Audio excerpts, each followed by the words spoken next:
dell'Ordine è a lavorare per voi e siamo a vostra disposizione in qualsiasi momento. Contattateci, cercateci, proponeteci le vostre idee per attività, per necessità che vi trovate a incontrare nella vostra pratica professionale e noi troveremo un modo per dare seguito a tutto quello che si può fare per migliorare l'esperienza professionale di tutti gli psicologi nella regione del Veneto. Vi ringrazio ancora di aver partecipato e vi lascio a Barbara Rizzato con la trattazione dell'argomento e per qualsiasi cosa rimango a vostra disposizione anche al termine dell'evento. Buona continuazione, buon seminario e grazie.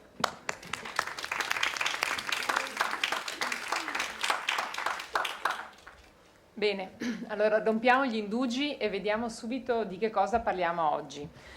Qual è il programma del nostro pomeriggio?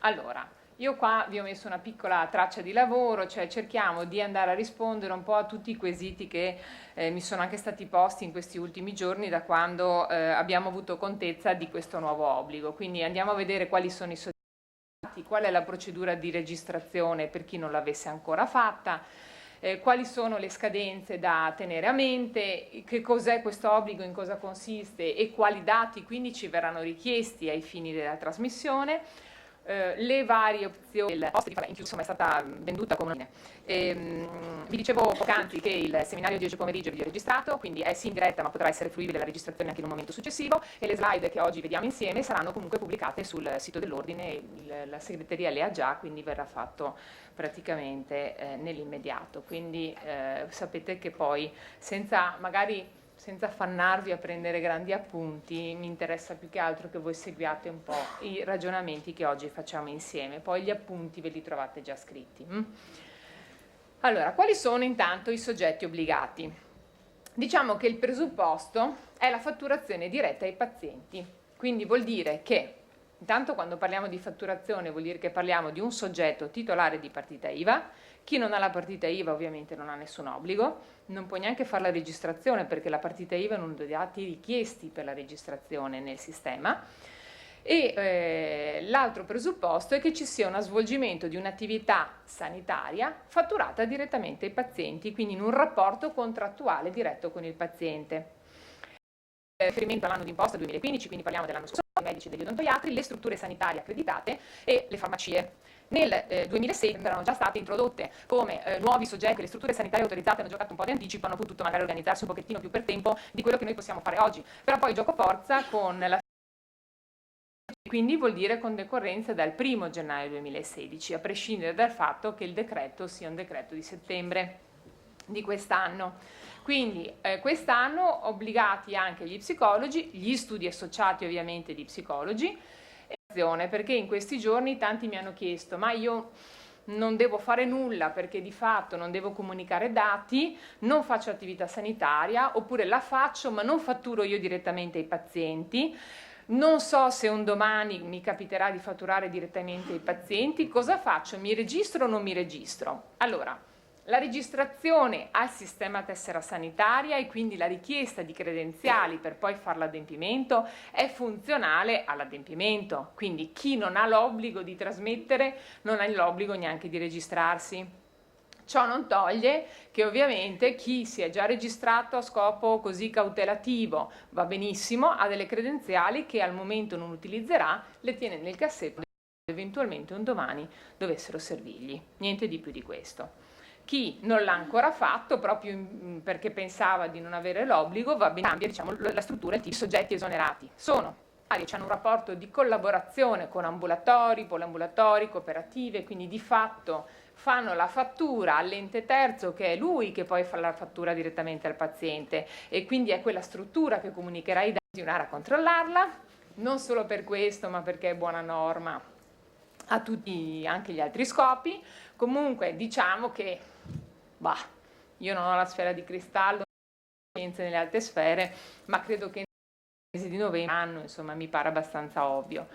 E in ogni caso, non allarmatevi o non preoccupatevi di un eventuale ritardo, nel senso che Se voi avete avuto la mail di riscontro dell'avvenuta registrazione, il sistema tessera sanitaria in ogni caso vi manderà una seconda PEC, che sia per darvi perché ha verificato i dati, li trova coerenti con quelli che sono stati comunicati dai ministeri competenti, che sia riesce a darvi le credenziali perché c'è qualche dato incoerente, comunque vi manda una PEC di esito negativo dell'attribuzione delle credenziali e quindi lì cercherete di capire qual è il problema. Speriamo che siano problemi limitati, d'accordo? Quindi, una volta ottenute le credenziali, queste ovviamente a cosa serviranno? Serviranno a dare del sistema T. Per chi ancora non ha fatto la registrazione, io vi ho indicato il link dove potete andare a fare l'accesso diretto per la registrazione e vi ho anche riproposto una scheda richiesta in fase di registrazione, quindi alla fine se voi andate a vedere non sono dati trascendentali, vi chiedono la vostra partita IVA, il codice fiscale, il numero di tessera sanitaria, dietro la vostra tessera sanitaria sul retro in basso c'è un numero, quello è, la scadenza a fianco al numero della tessera sanitaria, l'indirizzo di posta elettronica certificato che va ovviamente scritto 2 volte per la verifica della PEC, la data di iscrizione all'albo, il numero di iscrizione e la regione. Fatto questo, la data di cessazione dell'iscrizione all'albo ovviamente solo per chi nel frattempo si è cancellato, per gli altri ovviamente è un campo che non viene compilato. Fatto questo, la registrazione avviene con, diciamo, successo, quindi senza serie di dati di ogni singola fattura e devo andare a inserirle una alla volta per documento. L'altra opzione che il sistema tessera sanitaria mi consente, anche eventualmente con invio diretto, quindi io come professionista, è quello di utilizzare un software, il mio software magari gestionale di studio, così però capite bene che nello studio di uno psicologo è un po' difficile avere un gestore di studio, che dialoga in web services con il sistema tessera sanitaria e che va, seguendo le specifiche tecniche che sono state approvate con DM, a fare una comunicazione dei dati in qualche modo, come dire, li prelevo dal programma di parcellazione o di contabilità e li travaso nel sistema tessera sanitaria. È ovvio che se nessuno ha un programma di parcellazione che ha queste specifiche tecniche o un programma di contabilità che ha queste specifiche tecniche, credo che ce ne siano pochi, devo dire la verità, di psicologi che sono strutturati in questo modo, rimangono solo con l'opzione A, data entry di ogni singola spesa. E facciamocene una ragione, d'accordo? Nel caso invece di delega al commercialista, che cosa bisogna fare? Allora, intanto il commercialista deve essere un soggetto abilitato Entratel, quindi un intermediario abilitato per la trasmissione anche per esempio delle dichiarazioni dei redditi. Vabbè.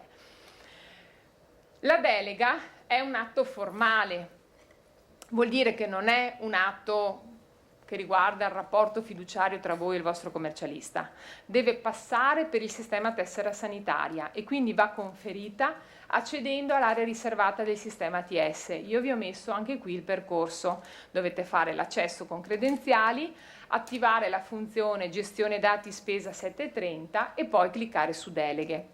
Nel momento in cui voi cliccate su deleghe vi vengono richiesti dei dati, cioè i dati di chi volete delegare. Quindi intanto questi dati dovete chiederli eventualmente al vostro commercialista, d'accordo? Perché non mettete dati dicendo ah ma tanto li so e li scrivo, perché magari voi pensate che siano quelli e lui invece l'abilitazione Entratel ce l'ha con altri, quindi chiedeteglieli. Comunque quali sono questi dati? Sono 3, l'indirizzo PEC del commercialista, il suo codice fiscale e il codice sede. Guardate che il codice sede al 99,9% è un codice 000, si mette così convenzionalmente. Chiedeteglielo perché magari ha più sedi, più studi, ha attribuito un codice sede diverso e quindi va indicato un codice diverso, però nella stragrande maggioranza dei casi sarà così. Una volta fatta la procedura di delega, che cosa avviene? Che il sistema tessera sanitaria invia in PEC una comunicazione al vostro commercialista e gli dice che voi avete voluto delegarlo a questo adempimento. Lui a quel punto può ovviamente accettare l'incarico e la delega si perfeziona con l'accettazione dell'incarico. e se non lo accetta e non si perfeziona niente. Quindi dovete essere tranquilli che sia chiusa la procedura di accettazione della delega e sapete che poi quella delega avrà una validità, diciamo, infinita, nel senso che finché non andate a revocare la delega o lui non rinuncia alla delega, comunque la delega rimane sempre operativa anche per gli anni successivi. La revoca ovviamente la potete fare sempre con la stessa funzione, quindi sempre entrando dentro la gestione deleghe del sistema tessera sanitaria e andando semplicemente, troverete l'attivazione del vostro commercialista e c'è anche la possibilità di dire revoca. Il giorno che non volete più che lo faccia lui, lo potete sempre revocare. Quali dati vanno comunicati e quindi quali dati dovete, diciamo, avere a disposizione per fare l'adempimento?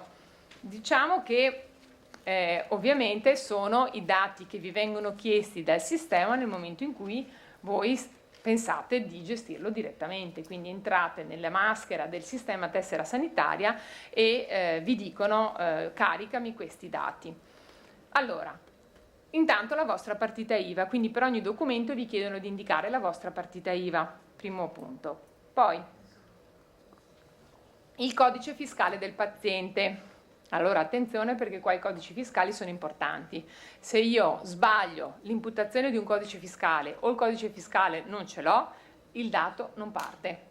Quindi devo necessariamente sincerarmi di avere tutti i codici fiscali dei pazienti e di averli anche corretti.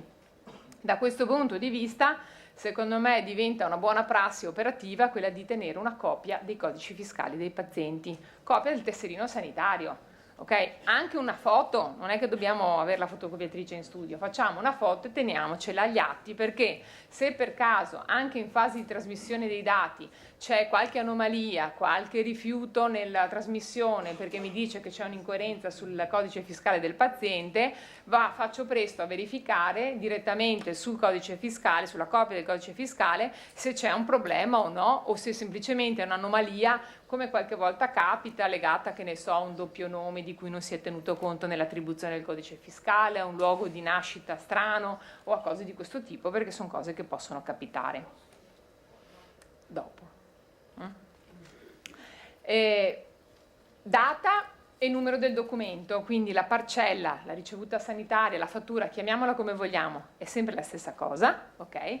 Il numero che le abbiamo attribuito e la data del documento. Non solo, dobbiamo inserire anche la data del pagamento. Allora, per chi ha l'abitudine sicuramente buona, vorrei dire, no? Di far la fattura all'incasso del compenso, va benissimo. Ci sarà sempre corrispondenza tra le due date. Chi fa le fatture prima e magari incassa dopo deve stare attento a indicare la data di incasso, perché diciamo che poi alla fine, se siamo nello stesso anno di imposta, cambia anche poco, ma se per caso sforiamo nell'anno successivo invece diventa rilevante ai fini della trasmissione dei dati, quindi data del documento e data del pagamento. Ovviamente, questo lo dico per dovere di cronaca, non potrà mai essere che comunicate una data di pagamento antecedente alla data del documento. È chiaro questo, perché state facendo una cosa che non si può fare. La data del pagamento può essere contestuale all'emissione del documento o successiva, non potrà mai essere viceversa. Importo della spesa totale sostenuta dal paziente. Totale l'ho messo in grassetto, non potevo metterlo in lampeggiante, allora l'ho messo in grassetto, va bene? Totale vuol dire, ma cosa faccio? Il bollo lo metto, non lo metto, l'IVA, via. Tutto, quello che hanno speso, va bene? La spesa complessiva. Sul bollo facciamo una precisazione, è ovvio che se io riaddebito la spesa del bollo e quindi il paziente me lo rimborsa, allora ci metto anche il bollo. Se non riaddebito il bollo, lo appiccico sull'originale che gli consegno, ma di fatto lo pago io, rimane a carico mio, allora non devo indicarlo. Numero dispositivo, anche qui, allora io qua sto facendo una supposizione, se devo dire la verità, perché siccome nessuno ha ancora le credenziali, non sono ancora entrate, quindi non è che ho la sfera di cristallo per sapere che dati vi chiederanno, però diciamo che ritengo di poter presumere che vi chiederanno i dati che oggi chiedono i medici, perché non ci sarebbe ragione per chiederveli diversi. Questi sono i dati che l'anno scorso hanno chiesto i medici.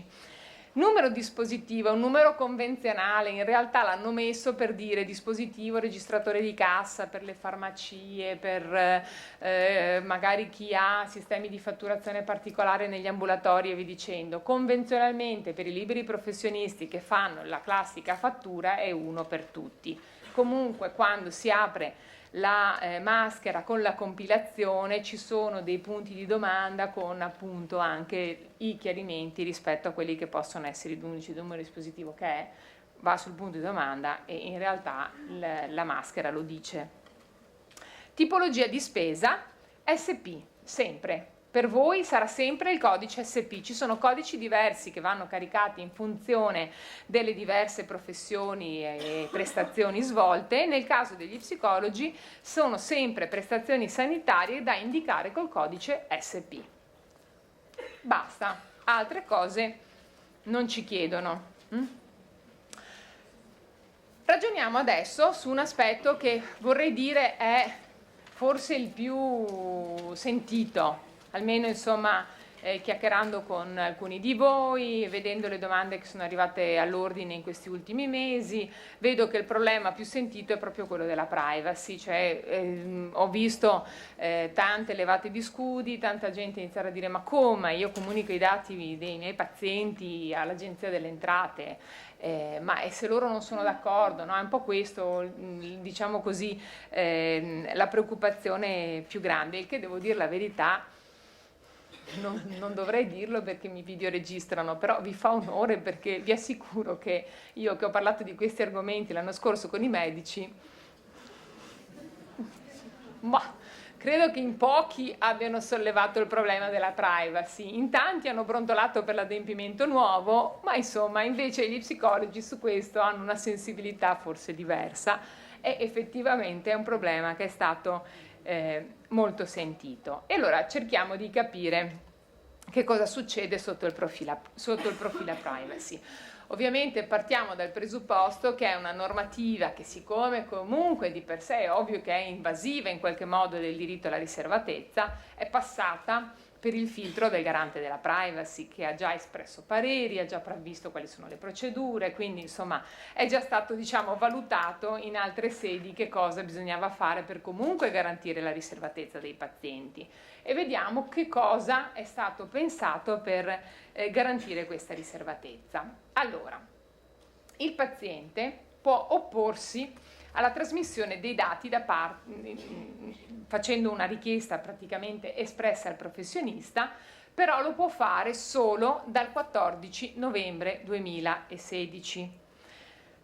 Questo cosa vuol dire? E perché il 14 novembre 2016? Perché di fatto il paziente per il periodo precedente non può manifestare la sua posizione direttamente al professionista. Il professionista è quindi tenuto comunque a fare la trasmissione dei dati sanitari fino a quella data e eventualmente la opposizione potrà essere fatta e esperita con una procedura separata, fatta direttamente dal paziente e vedremo poi come.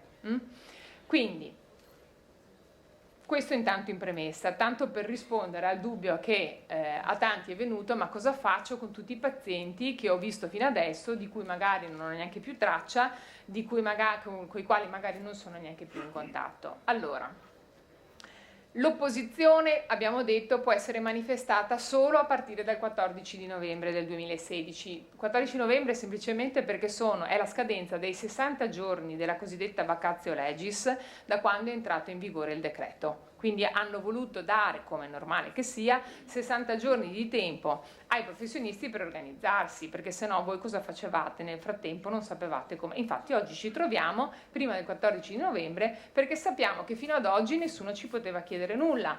Dal 14 di novembre in poi, se un paziente si oppone alla trasmissione, che cosa bisogna fare? Bisogna annotarlo su entrambe le copie, quindi quella che viene consegnata al paziente e la nostra.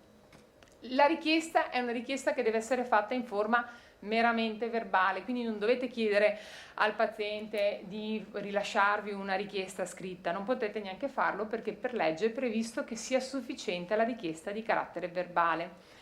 Dovete quindi annotarlo sulla fattura e a quel punto lì quella fattura viene esclusa dalla trasmissione al sistema tessera sanitaria. L'annotazione, che ovviamente potete fare anche con un timbro per non dover fare fatica a scrivere ogni volta il riferimento normativo, è quella che trovate in questa slide: fattura non trasmessa al sistema tessera sanitaria per opposizione del paziente ai sensi dell'articolo 3 del DM 31 luglio 2015 e dell'articolo 7 del decreto legislativo 196 del 2003, che è il codice sulla privacy. In realtà non è richiesta per DM la firma a margine della notazione da parte del paziente. Io però, se devo dire la verità, vi suggerisco di farvela mettere, perché è un problema di prova, cioè di vostra tutela. Chi è che dice? Perché se no uno annota su tutte che il paziente non vuole la trasmissione e un domani il paziente dice: ma chi ti aveva detto di farlo? Tu me l'hai scritto e mi hai messo la firma, ok? Quindi, al di là del fatto che nel decreto ministeriale dicono non serve chiedere firme, non dovete, basta una richiesta verbale, basta l'annotazione sulla fattura, io dico va bene, però tutela mia, mi faccio controfirmare l'annotazione del paziente anche con una sigla, giusto perché così non ci siano problemi un domani. Questo per quello che succederà dal 14 novembre 2016 in poi, diciamo per sempre, l'anno prossimo, tutto l'anno e quello a venire ancora. Nel caso invece di opposizione da parte del paziente alla trasmissione delle spese sostenute prima del 14 novembre 2016, e comunque anche nel caso in cui il paziente decida di opporsi alla trasmissione in un momento successivo, no? Gli avete fatto la fattura, non ha detto niente, poi ha un ripensamento e gli viene in mente che vuol fare l'opposizione. A quel punto lì non può più dire niente a voi e non poteva dirvelo prima, perché comunque prima del 14 di novembre abbiamo detto che non poteva chiedere e pretendere che la trasmissione non venisse fatta. E allora che cosa potrà fare? Il paziente può in ogni momento, successivo ovviamente all'erogazione della prestazione, e comunque entro il mese di febbraio dell'anno successivo, e questo lo potrà fare tutti gli anni, anno per anno, accedere al sito del sistema tessera sanitaria, far l'accesso con la propria tessera sanitaria, oppure con le credenziali del fisco online, le credenziali dell'Agenzia delle Entrate, però sempre accesso nel sistema tessera sanitaria, andare a selezionare le spese che non vuole che vengano conservate dal sistema tessera sanitaria e dall'Agenzia delle Entrate, le seleziona tutte, solo alcune, e le cancella. O meglio, chiede che vengano cancellate. Il sistema tessera sanitaria provvede alla cancellazione. Questa è una prima opzione. È un'opzione, diciamo, che è possibile a regime, sarà possibile sempre, e appunto è un'attività che deve fare autonomamente il paziente, nella quale voi non c'entrate assolutamente niente. C'è una seconda alternativa, però è valida solo per l'anno 2016 e fino al 31 gennaio 2017, ovvero il paziente può manifestare la propria opposizione direttamente all'Agenzia delle Entrate, quindi deve specificare quali dati, anche dati aggregati, quindi tutte le spese dello psicologo, oppure tutte le spese sanitarie, oppure le spese dello psicologo e quelle del dentista, ma non quelle del medico specialista, d'accordo? Può manifestare una scelta di questo tipo e comunicare all'Agenzia delle Entrate che non vuole la conservazione sui supporti dell'Agenzia di queste spese. Facciamo dopo. Come si fa questa richiesta? O tramite posta elettronica, banalmente, o telefonando al centro nel centro, praticamente il numero verde dell'Agenzia delle Entrate, oppure recandosi in un qualunque ufficio territoriale e compilando una modulistica specifica. Io devo dire la verità che anche questa slide l'ho messa per dovere di cronaca e di completezza, però secondo me lascia un po' il tempo che trova. È meglio sicuramente l'altra procedura, che poi è una procedura che in ogni caso ogni cittadino potrà esperire anno per anno, quindi accesso al sistema tessera sanitaria, perché così anche ho già il riscontro delle spese che sono effettivamente già state comunicate. Ovvio che in questo caso il paziente potrà capitarvi quello che dice: ma io ho provato ad entrare, non ci sono le spese, non le hai comunicate. Grazie, se me lo dice a dicembre, magari le mando a gennaio, ancora non ci sono, ma non vuol dire che non ci saranno. Loro in realtà avrebbe un senso che lo facessero dopo che la scadenza è passata, quindi la scadenza ultima del 31 gennaio vuol dire durante il mese di febbraio chi vuole entra con le proprie credenziali e va a selezionare le spese che non vuole che vengano conservate. Non è che dovete spiegargli tutte queste cose, devono saperlo loro per, diciamo così, cultura comune, mettiamola così, non importa, non avete l'obbligo di informarli, ve lo dico perché almeno sapete che hanno comunque la possibilità di intervenire a tutela della propria riservatezza e di quindi andare a fare la cancellazione dei dati che voi avete dovuto necessariamente trasmettere, perché prima del 14 novembre, ricordiamolo, non possono fare opposizione, quindi la trasmissione voi dovete farla in ogni caso.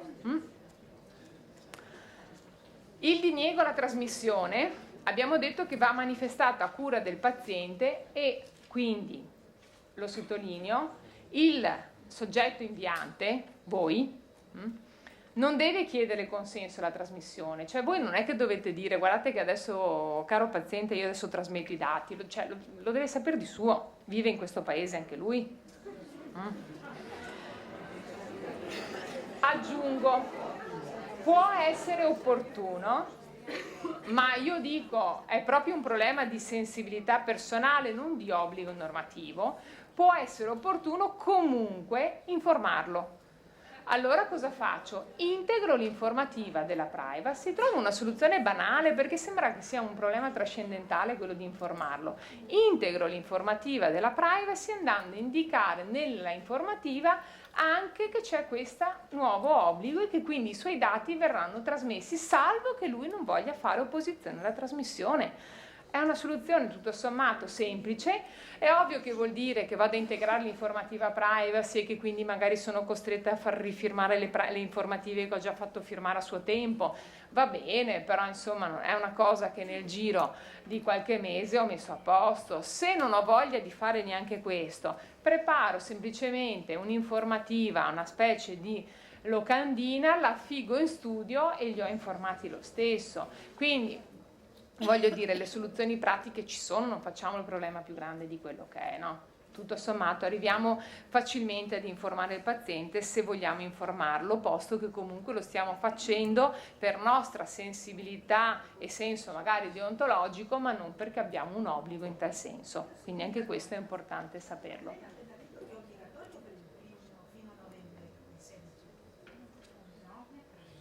No.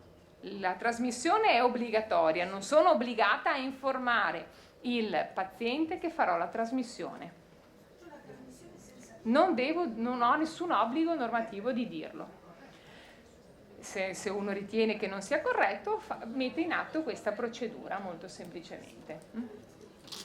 Per il paziente che sia opposto alla trasmissione resta comunque sempre possibile inserire autonomamente nella dichiarazione dei redditi la spesa ai fini della detrazione. Questo vuol dire che non è che chi si oppone, perché magari qualche paziente ve lo chiede e dice ma non sa se opporsi o non opporsi, è lì in difficoltà. Allora dice ma poi non posso più detrarre. Non è vero, non è che perché il dato non viene trasmesso che lui poi non può detrarlo, dovrà andare a inserirlo lui nella sua dichiarazione dei redditi, molto semplicemente. Quindi questo magari a voi interessa poco, però giusto per saperlo se qualcuno, se qualche paziente vi chiede lumi in proposito. A proposito dell'integrazione dell'informativa privacy, io ho preparato un'integrazione all'informativa che trovate sul sito dell'Ordine, quindi ancora oggi non c'è in questo momento sul sito, però insieme alle slide dell'evento di oggi troverete anche l'informativa aggiornata. È un'informativa aggiornata con la questione del sistema tessera sanitaria e con l'occasione io ci ho inserito anche l'integrazione dell'obbligo di comunicazione dell'assicurazione per la responsabilità civile professionale.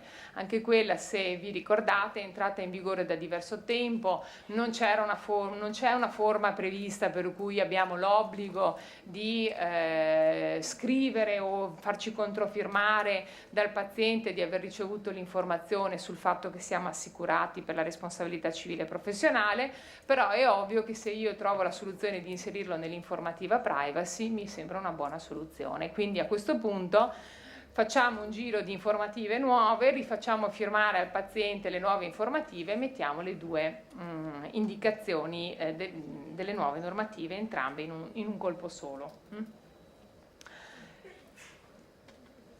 Proviamo ad anticipare un po' le domande che sono venute fuori in questi giorni. Allora,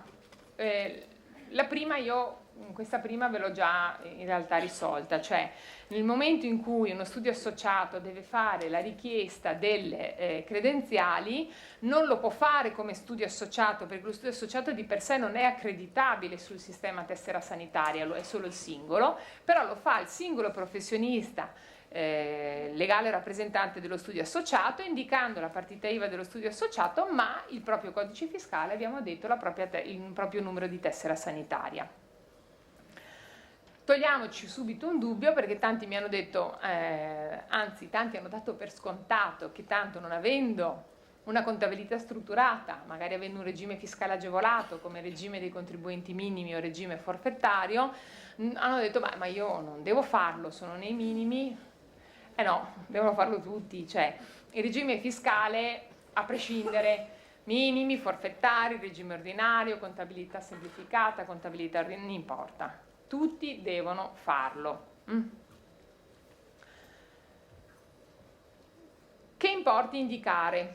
Allora anche qui il 2% lo devo inserire o non lo devo inserire? Il bollo lo devo inserire o non lo devo inserire? L'IVA? Ovviamente parliamo di casi marginali, perché se stiamo parlando di attività sanitaria di per sé esente non ci dovrebbe essere IVA, però ci sono alcuni casi, magari limite, in cui può essere che la spesa sia considerata sanitaria, detraibile fiscalmente, quindi va comunicata, ma è assoggettata ad IVA. Mi viene in mente il caso per esempio di relazioni certificative che vengono fatte per l'idoneità alla patente di guida, al porto d'armi, per chiedere pensioni di invalidità o di inabilità all'INPS. In quei casi sono prestazioni che sono assoggettate ad IVA ma godono comunque della detraibilità come spesa sanitaria, e quindi in quel caso, però sono proprio questi casi, sono veramente casi limite, è ovvio che la spesa che devo comunicare è la spesa sempre totale, avevamo messo in grassetto prima, complessiva, compreso il bollo, compresa l'IVA, compreso il 2%. Sul bollo, ribadisco, va indicato se l'avete riaddebitato, se ve lo siete fatto rimborsare dal paziente. Se non ve lo siete fatto rimborsare, ovviamente no, non è una spesa che ha sostenuto, la logica è sempre quello che lui ha pagato. Facciamo qualche esempio. Ovviamente questa è una slide esemplificativa, ci saranno milioni di esempi che a voi vengono in mente che io qua non ho inserito, però quali sono le spese detraibili, quindi qual è che vanno comunicate? Ovviamente tutto quello che è clinico, consulenza psicologica e sostegno, individuali e di gruppo non cambia assolutamente niente, fatturazione diretta al paziente, però vanno comunque comunicati. Esami psicodiagnostici, somministrazioni di test, se la somministrazione del test ha la finalità di individuare percorsi di cura, psicoterapia individuale di gruppo, di coppia, familiare, va bene uguale, programmi riabilitativi e rieducativi, compreso il trattamento di DSA, rieducazione funzionale di abilità cognitive e psicomotorie, indagini e refertazione psicodiagnostica ai fini pensionistici, di idoneità alla guida, di idoneità al possesso del porto d'armi. direi che insomma comunque in questi bene o male rientra tutto. Allora qua io faccio una precisazione, perché tanti in questi giorni mi hanno detto mi hanno fatto delle domande specifiche, no? Ne faccio una per tutte, perché comunque mi è stata fatta più volte. Io faccio delle fatture, mi dicono dottoressa, dove scrivo che faccio training autogeno come tecnica di rilassamento. È sanitaria? Io dico, che ne so. Il problema è, può essere sanitario, ma dipende intanto da che cosa hai scritto in fattura, perché è fondamentale quello che hai scritto nella fattura, perché è quello di cui rimane traccia.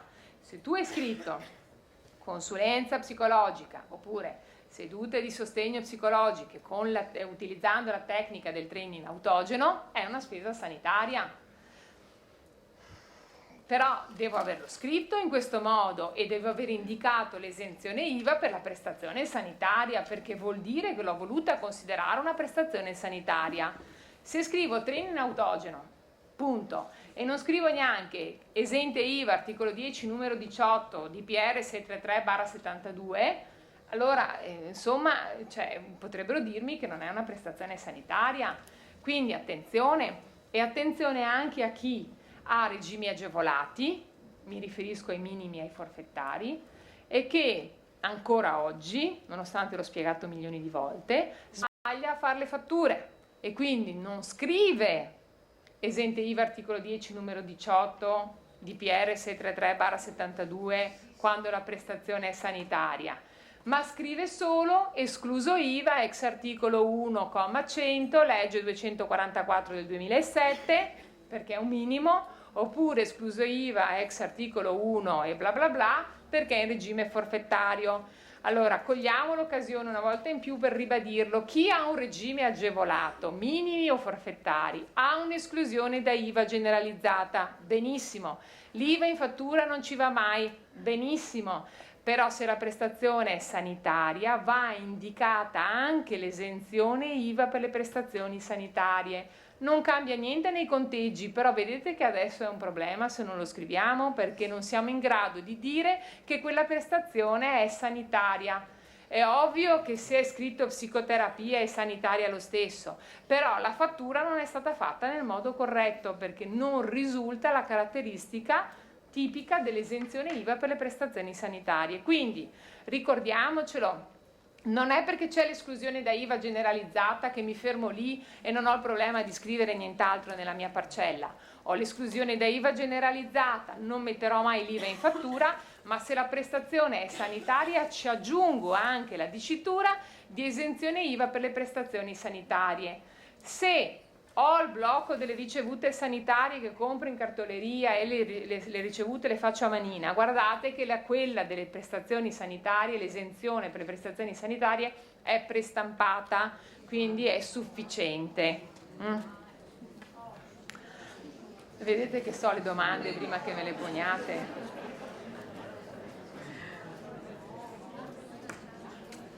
Altri dubbi che sono venuti fuori in questi giorni.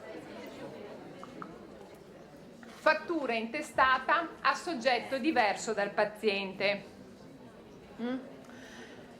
Va trasmessa la spesa indicando il codice fiscale dell'intestatario della fattura. Sarebbe buona norma che corrispondesse l'intestatario della fattura con chi ha fruito della prestazione.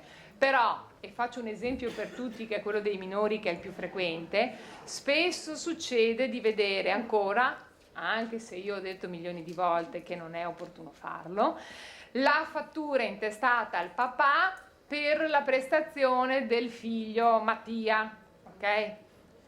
Non è sbagliato, ma non è neanche giusto. La fattura va fatta al minore, il minore ha un suo codice fiscale. Voi fate la prestazione al minore? Fate la fattura al minore? È ovvio che non ha pagato lui, pagherà la mamma, il papà o chi per. Poi quando il mamma, papà o chi per esso hanno la fattura in mano, decidono cosa farne: la scarica la mamma, la scarica il papà al 50%, al 30% tu, al 70% io, fanno quello che vogliono, ma voi avete fatto la fattura e non vi chiedono di cambiarla, perché poi quando fanno la dichiarazione di redditi scoprono che forse era meglio intestarla al papà piuttosto che alla mamma e fanno un casino incredibile. Voi in ogni caso la intestate al minore e siete tranquilli. Ovvio che il dato va comunicato col codice fiscale del minore in quel caso. Se la fattura è intestata al minore, la trasmissione della spesa va fatta col codice fiscale del minore, niente di strano, non farà la sua dichiarazione dei redditi, ma non vi preoccupate che confluisce in quella della mamma o del papà, non c'è nessun problema. Nel caso in cui voi aveste invece fatto la fattura intestata al papà o alla mamma e nel corpo della fattura ci troviamo la prestazione resa al minore, va bene, ormai l'avete fatta così e mandate il dato con il codice fiscale del papà o della mamma, cioè l'intestatario della fattura, perché è solo l'intestatario della fattura che può scaricare la spesa. Altro esempio ancora. Pensiamo ad una fattura che è stata pagata in tutto o in parte da un fondo, da un'assicurazione. Nella vostra professione non è così frequente, però può capitare, no? Diciamo che può capitare che ci siano delle convenzioni dirette per cui magari voi fate la fattura ad un paziente e in parte ve la paga lui e in parte la paga il fondo, l'assicurazione. Voi dovete trasmettere la spesa per intero, cioè dovete anche qui guardare semplicemente l'intestazione della fattura, stando tutt'al più attenti solo al problema del principio di cassa, perché in questi casi succede tante volte che, dico tanto per fare un esempio, il paziente anticipa il 30% e il fondo salda il 70%, ovviamente non lo salda il giorno stesso, lo salda un mese, 2 mesi, 3 mesi dopo. Se sforiamo di anno di imposta è ovvio che bisogna stare attenti a dividere la quota incassata in un anno con quella a saldo incassata nell'anno successivo, a prescindere che l'abbia pagata il fondo o l'assicurazione. Quindi in ogni caso va comunicata la spesa intera, però attenzione alla data effettivamente in cui voi avete incassato il compenso. Ancora, una fattura emessa nel 2015 e pagata nel 2016. Avete ovviamente il documento con data 2015. Caricate il documento con la data del 2015. Benissimo, la data del pagamento è 2016 e parte con i dati del 2016. Fattura emessa nel 2016 ma non pagata nel 2016, quella non parte con i dati del 2016, quindi partirà nell'anno in cui effettivamente il pagamento avverrà, se per assurdo non viene più pagata non partirà mai, non sarà mai comunicata. Non è che ci deve essere una sequenzialità nelle fatture, non c'entra niente con la contabilità, con la cronologia dei documenti. In mezzo alle vostre fatture dei pazienti potreste avere anche delle fatture che non vanno proprio trasmesse o perché c'è l'opposizione o perché non è un'attività sanitaria o non è un problema, non ponetevi questo problema, è un problema che non esiste. Ancora può essere che ci troviamo nel caso di una fattura emessa nel 2016 ma pagata nel 2016 solo in parte, cioè avete ricevuto un acconto.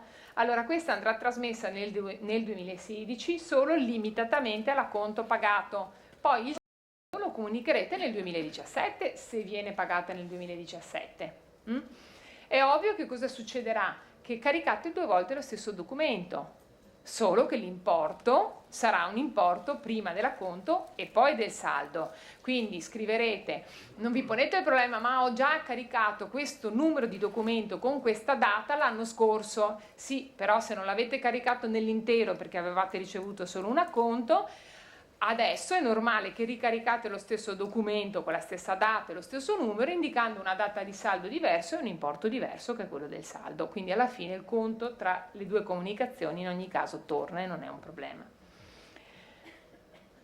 Se la fattura è stata emessa a un soggetto residente all'estero non va trasmessa perché tanto ovviamente non fa la dichiarazione precompilata e il problema quindi non si pone. Quanto ai suggerimenti di carattere pratico, io ve li ho già anticipati, però fondamentalmente secondo me sono solo questi 2, non ne vedo altri.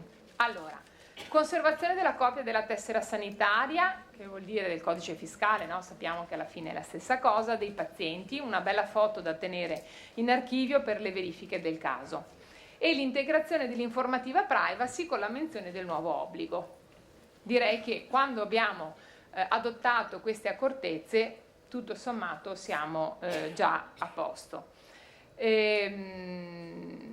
L'altra cosa forse è da un po' programmare, pianificare, però questo lo potete fare con un po' di calma quando avrete ottenuto le credenziali, quindi capite quanto tempo si perde effettivamente a fare questo adempimento, sarà quella di eventualmente per il 2017 organizzarvi in modo da fare la trasmissione di volta in volta, una volta al mese, insomma a seconda della numerosità magari delle fatture che ognuno ha da trasmettere, per non trovarsi a fine anno con tutto da caricare in un'unica volta, perché poi capite bene che comunque è un portale a cui accedono migliaia di persone, e quindi è ovvio che se poi vi mettete tutti negli ultimi giorni a fare il caricamento dei dati, gli errori visti saltano fuori per forza di cose.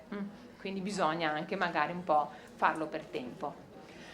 Due parole, perché a me non piace fare terrorismo sulle sanzioni, ma insomma ci sono, e quindi se non ci sono le sanzioni qua tutti escono e dicono ma chi se ne frega, non c'è sanzione, io faccio a meno. In realtà le sanzioni ci sono, guardiamo quali sono e vorrei dire guardiamole anche con serenità, anche se la prima riga è un po' allarmante, perché uno dice che serenità devo trovare.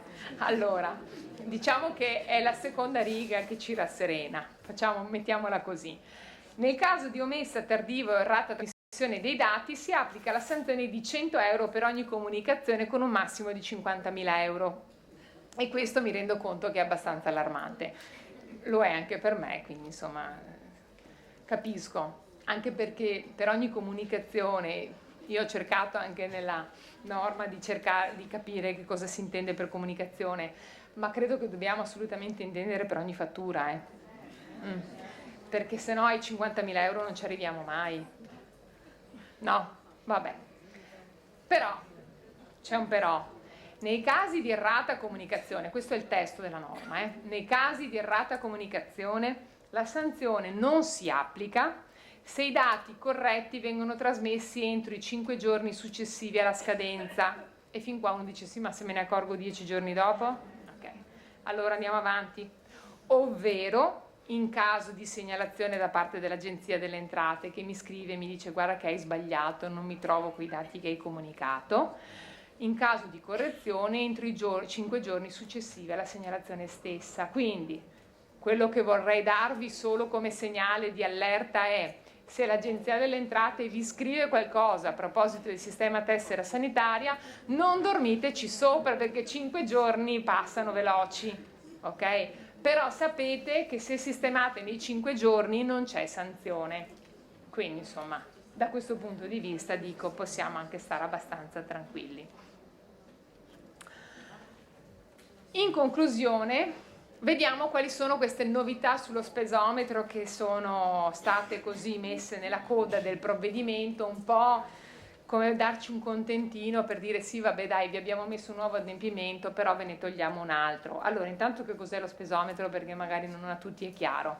Lo spesometro è un altro adempimento annuale che viene fatto da chi è titolare di partita IVA, chiunque soggetto titolare di partita IVA, non è una prerogativa degli psicologi, è una prerogativa dei titolari di partita IVA, fortunati loro, che non abbiano regimi fiscali agevolati, perché chi è in regime dei minimi o regime forfettario se ne disinteressa e non ha nulla da fare, ma gli altri devono una volta l'anno, entro il 30 aprile dell'anno, comunicare all'Agenzia delle Entrate in forma aggregata, non aggregata, ci sono varie modalità, tutti i dati relativi alle fatture emesse e alle fatture di acquisto, spese ed entrate quindi. E quindi già qua mi viene da dire, consentitemi di aprire una parentesi, ma chi mi dice ma io comunico i dati dei miei pazienti, li comunicavo già, cioè i dati dei pazienti li stiamo comunicando da anni con lo spesometro, ed è un obbligo di legge, non è che loro neanche si possono opporre a quello. Tanto per capirci. Allora, cosa ci hanno detto? Che per i contribuenti soggetti all'obbligo dello spesometro è escluso l'invio con lo spesometro che abbiamo già trasmesso col sistema tessera sanitaria. Attenzione però, perché allora si pone un problema, e cioè quando faccio lo spesometro devo preoccuparmi di mandare comunque i dati di chi ha fatto opposizione, perché non li ho mandati col sistema tessera sanitaria, devo mandare i dati che non ho comunicato perché non rientravano nell'obbligo di trasmissione, Devo stare attento anche ai dati che non ho comunicato per problemi di scavallamento d'anno. La fattura emessa nel 2016, incassata nel 2017, non l'ho comunicata per il 2016 con il sistema tessera sanitaria e quindi andrà nello spesometro. Non è che non va perché tanto lo comunico nell'anno dopo, per esempio.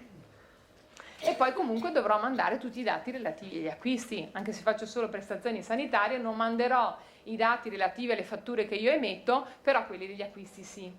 Allora, se volete che vi dica la verità vera qual è che tanto lo spesometro non lo mandate voi, lo manda il vostro commercialista.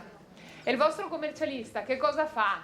Dice, ma siamo pazzi, adesso mi metto qua a selezionare questo sì, questo no, ma manda tutto, che va bene lo stesso, ma a vostro beneficio, perché sennò ci mette una vita a fare questo lavoro che vi costa ancora di più. Quindi non c'è l'obbligo di trasmetterli, perché li ho già trasmessi, però di fatto se li trasmetto una volta in più e non succede niente e probabilmente faccio prima. Quindi questa, possono dire quello che vogliono, però è ovvio che è una semplificazione di facciata e nulla più. Bene. Io credo che la carrellata sulle cose che dovevamo dirci l'abbiamo fatta. Altre cose a programma da dirvi io non le ho, però sono qua per rispondere ai quesiti. Ci vuole però un microfono se qualcuno lo recupera. Non ci hanno dato il gelato famoso prima. No. Grazie. Grazie. Devo dire che sono applausi che si apprezzano, perché applaudire dopo che uno si è sentito sta solfa e che sa anche che adesso gli tocca andare a casa e fare tutta sta roba, grazie, a essere lieto, è rassicurante. Neanche uno spazio. Allora, vediamo se recuperiamo, anzi vado a vedere io se recupero, ok, grazie. Perché così, più che altro perché le domande vanno a beneficio anche di chi poi effettivamente ci ascolta in registrazione.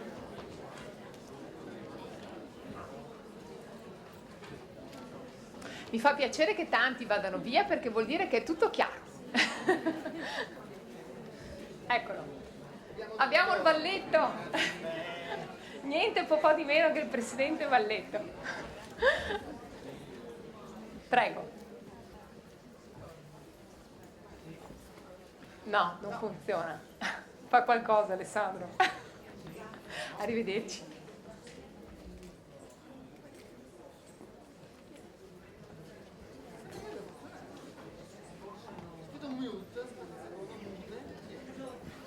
Eccolo. Sì, proprio sulla scia dell'ultima frase che è scritta lì, semplificazione di facciata. Quindi mi sembra di capire che in realtà dei dati che già tramite il commercialista noi comunichiamo allo Stato, adesso si scorporano i dati sanitari e vanno comunicati una seconda volta, ma prima, in certi casi prima, in certi casi dopo, a un altro pezzo dello Stato, ma è un raddoppio della comunicazione. E se ho capito bene, e il secondo pezzo di domanda è se ho capito bene. Però scusi, ma non è una domanda. Sì. Ok. La domanda è ho capito bene e sì. il secondo pezzo della mia domanda è siccome vista la mia difficoltà con questo genere di cose ho già pensato ho già preso nota di cosa fare per passare tutto alla mia commercialista.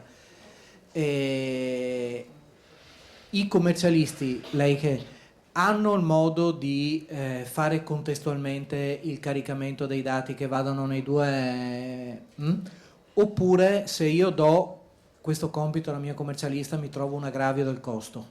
Allora, un aggravio del costo probabilmente se lo trova, è minimo nel momento in cui la contabilità che lei ha è una contabilità già strutturata e il commercialista si è a sua volta strutturato per fare questo adempimento, perché non è che il gestionale di contabilità del commercialista preveda questa cosa, ovviamente ci sarà un software che si aggiunge al programma che andrà acquistato, quindi se devo dire la verità per chi magari segue altri medici, psicologi, professionisti del settore sanitario, lo fa giocoforza perché magari ha una platea ampia di clienti che ne hanno bisogno e quindi diventa un costo minimo.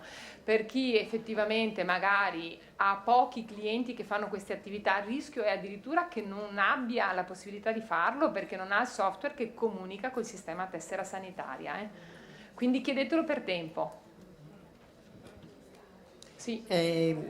Volevo un attimo fare 2 domande velocissime. Certo. La prima è collegandomi al discorso, lei parlava prima del minore. A me è capitato proprio in questi giorni di un ragazzo al quale facevo le fatture a nome suo perché io avevo cominciato a lavorare e quindi facevo la dichiarazione dei redditi, il quale mi ha detto proprio l'altro giorno che quest'anno non è più lui perché non lavora, non ha entrate e che quindi è tornata a padre. Io avevo tutte le ricevute fatte a nome del ragazzo. In questo caso, in base a quello che lei ha detto, io dovrei mettere dentro i nomi del ragazzo e il codice fiscale del ragazzo e poi si arrangeranno i genitori. Cioè assolutamente sì, è corretto così, che sia a carico o non a carico, sono cose che poi non possiamo neanche sapere noi e soprattutto non le sanno neanche loro in corso d'anno perché vede che le situazioni cambiano. La fattura intestata al minore parte col codice fiscale. No, questo del ragazzo minore. È maggiorenne. Questo ragazzo è maggiorenne. È maggiorenne. Per questo. Beh, sì. Però allora a maggior ragione la fattura è necessariamente intestata a lui, mi viene da dire, ecco. Una volta in più. Quindi non c'è nessun problema. Faccio la fattura a chi ha fruito della prestazione e dopo viene comunicata con quel codice fiscale. Se lui è a carico di un genitore, pur maggiorenne ovviamente può essere a carico e semplicemente sarà lo sposteranno nella dichiarazione della mamma. Ma lo sposterà l'Agenzia delle Entrate a carico del genitore o il padre? Diciamo che lo sposteranno loro perché in realtà hanno facoltà di scegliere anche se metterlo alla mamma o al papà. Quindi cioè i genitori decideranno e lo metteranno loro. Ho esatto. capito. L'altra domanda velocissima, io faccio le ricevute a mano, sì? Non ho il documento programmatico perché ho scelto, anche parlando con lei, di tenere un archivio cartaceo molto breve. Il documento programmatico sulla sicurezza dei dati, esatto, lei dice ecco, che è stato già abrogato da diversi anni, tra l'altro, sa? Quindi è un obbligo che non esiste più almeno... no, non lo sapevo perché non avendolo messo. Dal 2012 non esiste più. Ho capito, quindi lì vado tranquilla, posso mettere questi dati. Sì. Molte grazie. Niente. Beh, aspettiamo il microfono che... certo. Salve. Allora, un dubbio. Sì. In caso di pagamento, non in contanti ma con bonifico. Sì. Ok? E facciamo conto, emetto fattura il 28 di aprile e il pagamento con bonifico arriva, che ne so, aprile-maggio, il 10 di maggio. Sì. Non ho capito cosa... Comunico come data, data del documento 28 di aprile, data del pagamento 10 maggio. Ok, quindi io praticamente di tutto l'anno passato devo controllare tutti i pagamenti e segnarmi... Assolutamente sì. Ok, grazie. Niente.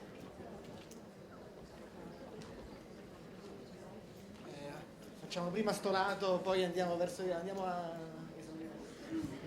Renzo Vettorazzi, in caso di omocodia, se non riesco più a rintracciare il paziente, come devo regolarmi? Poi un'altra cosa, devo anche comunicare il numero di tessera sanitaria del paziente o basta il codice fiscale? No, allora basta il codice fiscale del paziente, il numero di tessera sanitaria non serve a niente. E se le dice se ho un problema nella trasmissione mi risulta incongruente il codice fiscale? Il codice fiscale corrisponde allo stesso codice fiscale a 2 pazienti, a 2 nominativi diversi. È successo un caso di questo tipo. È pazzesco, però ha fatto il caso di scuola e non mi porrei il problema, nel senso, se il codice fiscale sono sicuro che è giusto, ma allora vede che è bene avere la copia del codice fiscale in qualche modo conservata, io faccio la trasmissione, poi i dati a un certo punto saranno incongruenti. Sì, ho capito, però è un problema che non la riguarda, nel senso che sarà l'Agenzia delle Entrate che a un certo punto dovrà capire come smistare questi dati. Non li smisterà, molto semplicemente, quindi uno si troverà con delle spese che non ha sostenuto e l'altro gli mancheranno. Volevo sapere, attività in ambito preventivo rientra in questo... Sanitaria. Ok.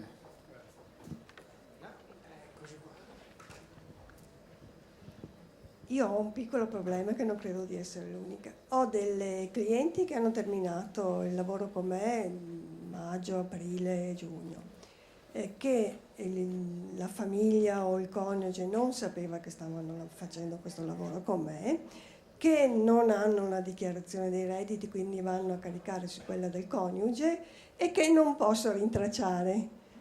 In questo caso qui sono inguaiata io e che succede? Allora, perché io sono sicura che loro non volevano l'invio. Certo, allora, lei non è inguaiata, non ha nessuna responsabilità, nessuno le può contestare assolutamente nulla. Non si preoccupi che vedrà che quelle pazienti sono ben informate sul fatto che devono fare qualche cosa.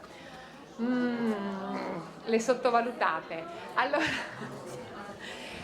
nel momento in cui non vogliono far sapere il dato, comunque loro hanno la possibilità di andare a cancellarlo.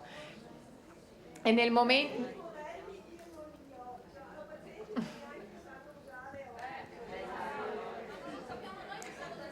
Però il problema è che in ogni caso non è che si può chiedere al professionista o attribuirgli una responsabilità che la normativa non gli attribuisce. Ognuno vive, si dice che l'ignoranza della legge non è una scusa, non a caso, e quindi è così.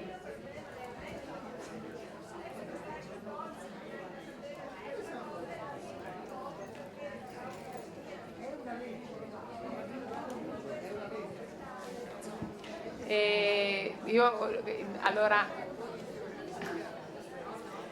non c'è una soluzione, la soluzione è che chi si trova in situazioni di questo tipo deve preoccuparsi per se stesso, cioè deve preoccuparsi. Guardate che questo non è un adempimento di adesso, è un adempimento noto già dall'anno scorso, voglio dire, perché comunque è un obbligo che è già entrato in vigore l'anno scorso per i medici. Posso? Scusi, posso?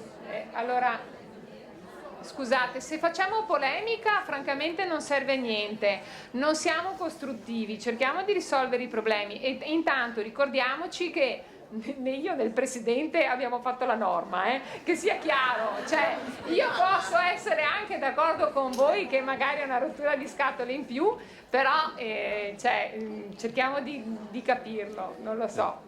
Se però poi volete anche aprire una tavola rotonda su quelle che possono essere le iniziative che l'Ordine può assumere, io ovviamente sto solo a sentire perché tanto nulla posso fare, però c'è qui il vostro Presidente, raccoglie le vostre istanze, ma facciamolo col microfono, se no non serve a niente. Prima magari risolviamo i problemi pratici. Allora, due cose veloci. A proposito di iniziative che l'Ordine potrebbe assumere, così un'idea, si parlava di un software gestionale che non tutti gli psicologi hanno, provare a pensare a un'ipotesi futura per una convenzione da questo punto di vista, perché c'è già.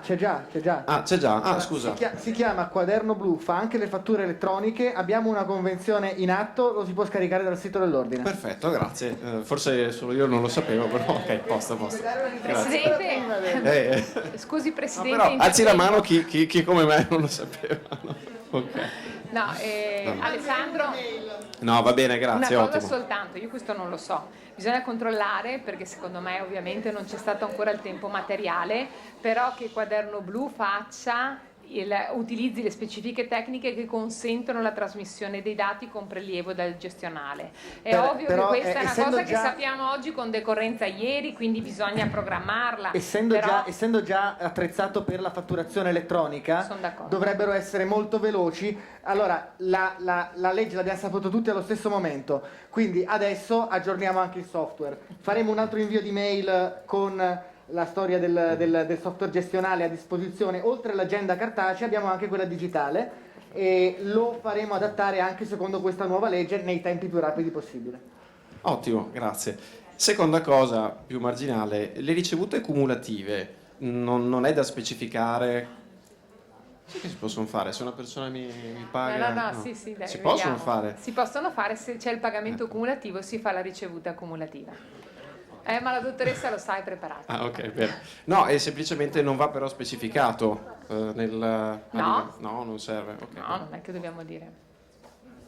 Andiamo a salire, tanto non c'è l'ordine cronologico. Buonasera. figli di liberi professionisti e libri professionisti che quindi non hanno precompilato, devo comunque farla questa Assolutamente procedura? sì, non c'entra nulla col 730. È nata, quando è stata coniata la normativa con questo termine, trasmissione per il 730, ma non c'entra niente, la dichiarazione precompilata è anche l'unico, quindi non c'entra nulla il fatto che facciano meno il 730 o anche che desiderino o meno farlo, quindi la trasmissione è un obbligo, va fatta. Grazie. Per tutti. Buonasera. E lei prima diceva che per quanto riguarda una prestazione ad una coppia può essere configurata come una prestazione sanitaria. Da un punto di vista fiscale, in fattura in questo caso devo indicare entrambe... No, allora la fattura deve essere intestata ad un soggetto, quindi Okay. indico o uno o l'altro a seconda di quello che loro preferiscono, a questo punto non è un problema. Nel corpo della fattura scrivo che è una terapia di coppia. Ok. E Ovviamente quando lo potrà detrarre chi ha sostenuto la spesa, quindi è intestatario della fattura. Quindi quando vado a registrarlo in TS registrerò solo l'anagrafica della persona che ho registrato in fattura. Assolutamente sì. E se mi chiedessero invece di fare la fattura intestata ad entrambi e quindi conseguentemente... Deve farne due. Dovrei farne due. Ok, benissimo, grazie. Ecco, aveva già accennato prima al fatto di un bonifico. Sì. Nel caso dell'assegno è la stessa cosa. Assolutamente sì, ovviamente è bene avere sarebbe sempre bene avere le copie degli assegni con la data, perché la data di pagamento è quella indicata sull'assegno e non quella in cui vado a versarlo in banca. Attenzione, Quindi la perché data che c'è indicata nell'assegno, sull'assegno. non quella del versamento in banca. Esattamente, nell'assegno Perfetto. funziona la data assegno. E secondo, per quanto riguarda l'opposizione, il timbretto, la dicitura deve essere fatta in ogni singola fattura in duplice copia, non può essere fatto in un unico modulo per dire tutte le fatture dell'anno? Ad esempio, se io ho 20, 30, 50 fatture che emetto alla stessa persona? No, va fatta fattura per fattura, Singola. perché l'opposizione può essere fatta sul singolo documento da parte del paziente. D'accordo. Mi viene in mente di dirvi una cosa, perché siccome Per i colleghi nell'altra sala, se avete delle domande da fare, è più facile che se venite da questo lato, piuttosto che il microfono cerchi di raggiungervi per questioni anche logistiche. Secondo me quelli di là se ne sono già andati tutti, perché hanno approfittato che nessuno se ne accorgeva. Hanno detto, no. Se ci siete battete un colpo. Allora, approfitto per dire una cosa che mi viene in mente. Siccome io quest'anno, arrivederci, ne ho viste un po' di tutte, no? Soprattutto con i medici, ho visto gente dire, risolvo il problema a monte. Sa cosa faccio, dottoressa? Faccio che si oppongono tutti, così non mando via niente. Dai, insomma, no? Non scherziamo, cioè non è possibile, non è neanche credibile, andate solo a chiamarvi il problema in casa perché si domandano come mai i dati che poi comunicate tutti con l'espesometro non ne avete comunicati manco uno col sistema tessera sanitaria. Non Lo possono fare solo i sessuologi. Ecco, non inventiamoci cose, soluzioni all'italiana, facciamo le cose per bene. Chi è che doveva fare Sì, io. Appunto, il mio commercialista mi ha suggerito di mettere l'opposizione da inizio dell'anno. Quindi io è dall'inizio dell'anno che sulle mie fatture metto l'opposizione. Temevo nel fare questa domanda, ma in realtà è così.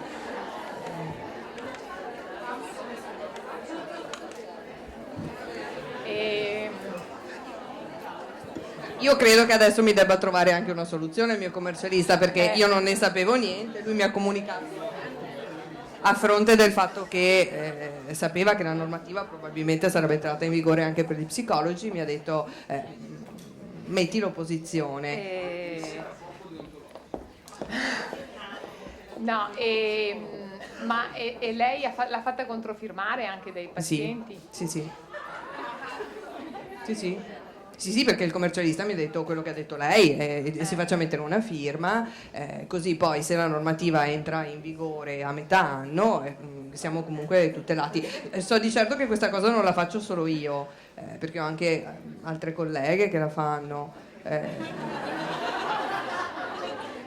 Sì, è così. Io credo che lei debba rifare le fatture senza l'opposizione, informare i pazienti, a questo punto sì informarli che l'opposizione non poteva essere fatta. Esatto.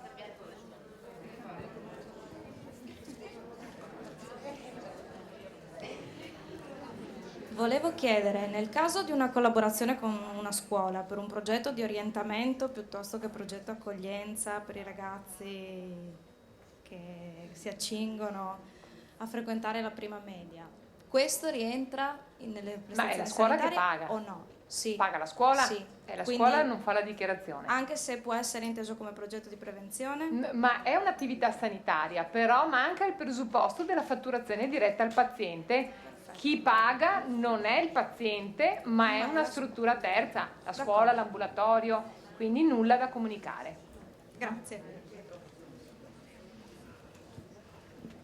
Allora, se io non posso più accedere al codice fiscale, magari ho dei codici fiscali sbagliati dall'inizio dell'anno, poche volte mi succede, però 2 volte all'anno può essere, no?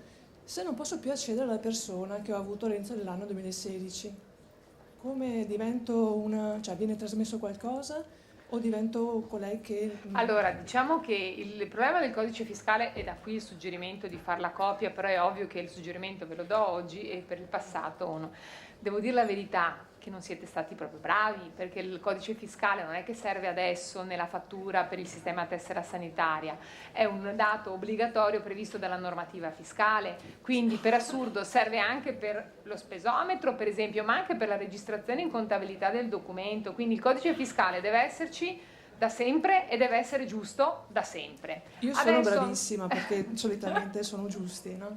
Sono Sì, bravissima, però nel caso in cui adesso se mi trovo in questa situazione non posso fare nulla, nel senso che o reperisco il paziente e mi faccio dare il codice fiscale corretto o quel dato non partirà, gioco forza, non ho altra possibilità, perché col codice fiscale assente o sbagliato la comunicazione non parte. Ok, grazie.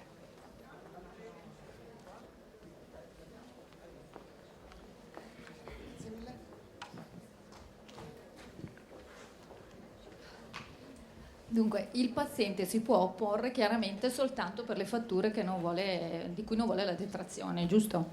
No, di cui non vuole la trasmissione, poi lui potrebbe detrarle lo stesso, però dice le inserisco io, non voglio che le comunichi tu. Benissimo, ma perché non lo facciamo? Infatti, cioè, per quale motivo dobbiamo comunicarlo noi, no? Visto che in effetti da sempre è la persona che decide cosa detrarre e cosa comunicare. Se poi c'è l'obbligo, lo faranno loro.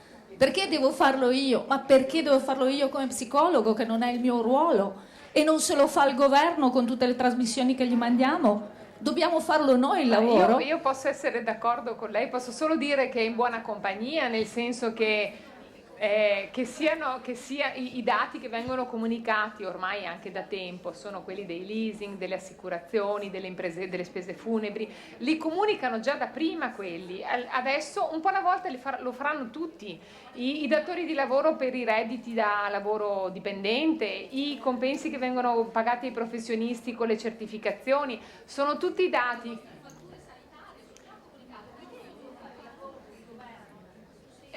Perché è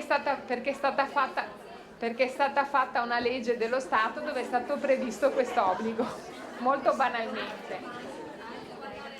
Non è che le leggi siano tutte sempre condivisibili, ognuno avrà la propria impostazione, però noi qua siamo a prenderne atto, non è che possiamo fare dell'altro. Certo. No, certo.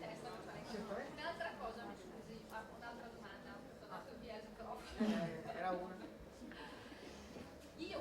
Noi tutti come soggetti ci troviamo nella stessa condizione, quindi le visite che abbiamo fatto, se per caso noi possiamo comunque avere la detrazione, però ci possiamo opporre. Certo, assolutamente. Certo. Chi è che ha il microfono? Io. Allora, 2 domande. Nel caso in cui io abbia messo una fattura della quale non ho ricevuto pagamento e probabilmente non lo vedrò neanche, non sono obbligata alla trasmissione? No. La seconda domanda, nel caso del pagamento con bonifico bancario, inserisco la data del bonifico o della valuta? troppo precisa. Però sono 2 date diverse di un paio di giorni. Allora, diciamo che se siamo, è importante più che altro se siamo a scavallamento d'anno. Sì, allora sì. a quel punto lì metta la valuta. La valuta, ok, grazie. E il microfono, se no non si sente, sa dottoressa, aspetti un attimo che il Presidente glielo passa. Arrivederci. Nel caso di figli minori o non minori che abbiano, diciamo, avuto la ricevuta col codice e il nome fiscale di un genitore, Sì. Va bene così? La comunicazione va fatta col codice fiscale del genitore. Ecco, perché è quasi sempre così, per proteggerli, perché non siano bollati, capito? Vabbè.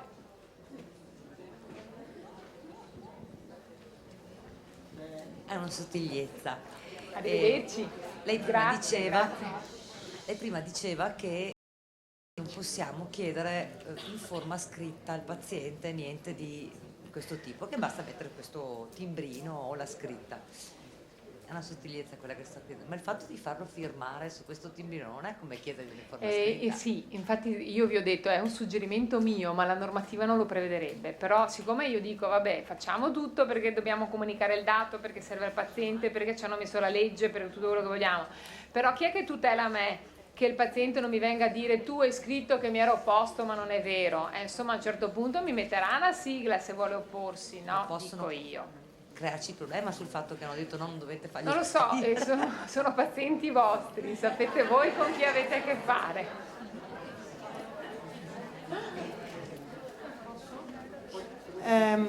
Io credo di avere un piccolo problema. Nella mia ignoranza credo di avere alcune fatture pagate tramite bonifico e di avere la data della fattura posteriore al bonifico. In questo caso? Beh, non lo dichiari, cioè adesso per carità l'abbiamo videoregistrato, ma...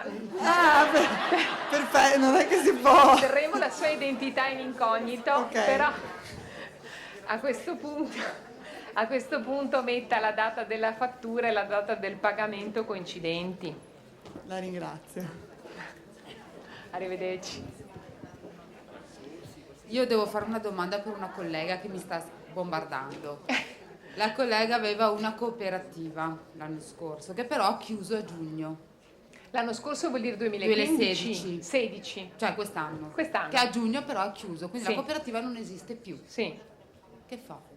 Beh, se è una cooperativa che svolgeva attività sanitaria... Perché lei era sia la psicologa che anche la titolare della Sì, cooperativa. ma il problema è chi faceva le fatture. Se le fatture ai pazienti le faceva la cooperativa vuol dire che era una struttura sanitaria autorizzata e quindi ha comunque l'obbligo dal 2016. Avrebbe dovuto chiedere le credenziali entro il 30 settembre la struttura sanitaria autorizzata, non entro il 31 ottobre. È un altro soggetto.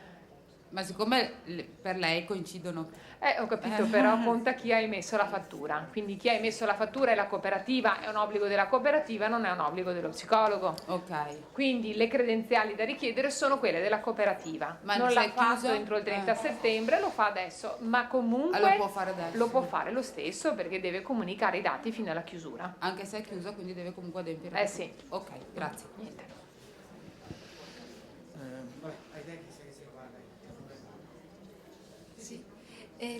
Buonasera dottoressa. Buonasera. Le relazioni cliniche, anche queste vanno assoggettate ad IVA? Dipende dalla finalità.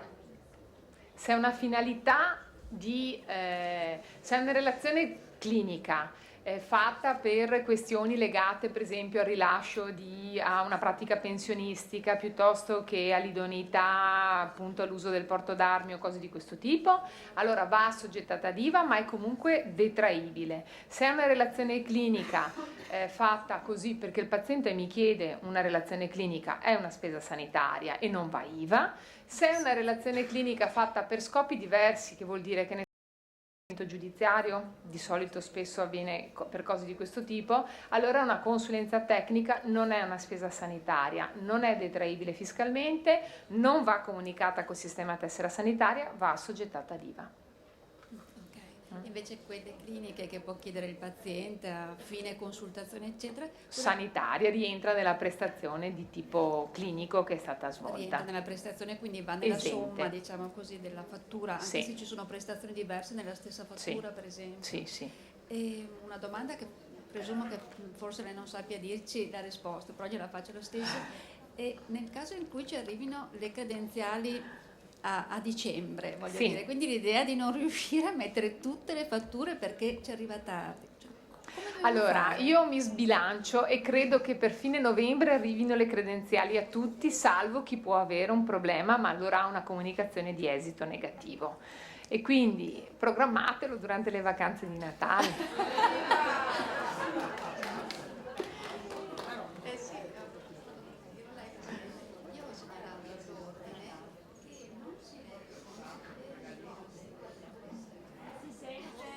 Dice non si leggono le risposte al terminale. Questo poi è una cosa tecnica che lo chiariamo coi tecnici.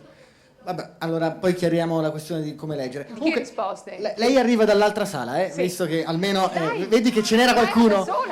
Era da sola. Qualcuno ha resistito. Era là perché aveva il neonato. Eh sì, ho capito. Il più giovane degli psicologi, suo figlio è lo psicologo più giovane. Allora, il problema è questo: io devo fare una fattura comunicativa alla fine di 5 incontri, di cui 2 li faccio con i genitori e 3 li faccio al minore. Con i genitori farò un intervento di tipo psicoeducativo, no? A chi la intesto? Consulenza alla famiglia, in testa a uno dei due genitori. Ok, non al minore in questo caso. Grazie. Brava. Arrivo. E nel caso Era una in domanda cui- per ciascuno, però, dottoressa. sì. E lei... Mi è venuto un dubbio. Nel caso in cui invece mettiamo a fattura un consultorio privato onlus per consulenze sostenute, È sempre il consultorio che farà lui la trasmissione dei dati, delle fatture che ha emesso. Lei come collaboratrice del consultorio non fa niente. non devo emetterla. No. Quindi la stessa cosa delle scuole. Assolutamente. Grazie mille. Niente. No. Chi è che aveva alzato? Arrivederci. Buonasera, arrivederci. Non una domanda, una condivisione di un'informazione. Quest'anno ho usato lo strumento Quaderno Blu e personalmente lo ritengo molto valido, un grosso aiuto. Bene. Da darlo come rimando, ho fatto una fattura la scorsa settimana ed è uscito già la dicitura prestampata che diceva lei. Basta fare un flag, cliccando su un flag in automatico esce sulla fattura e il paziente si oppone alla trasmissione. Cosa volete più di Volevo così? condividere questa informazione, esiste già la risposta tecnica, diciamo. Perfetto. Io ne avevo parlato con i responsabili, ma francamente non ero sicuro che avessero già implementato. Beh, tanto meglio, siamo talmente avanti che adesso vi mando un uovo di Pasqua, perché tanto ormai altro che agende, uovo di Pasqua a Natale.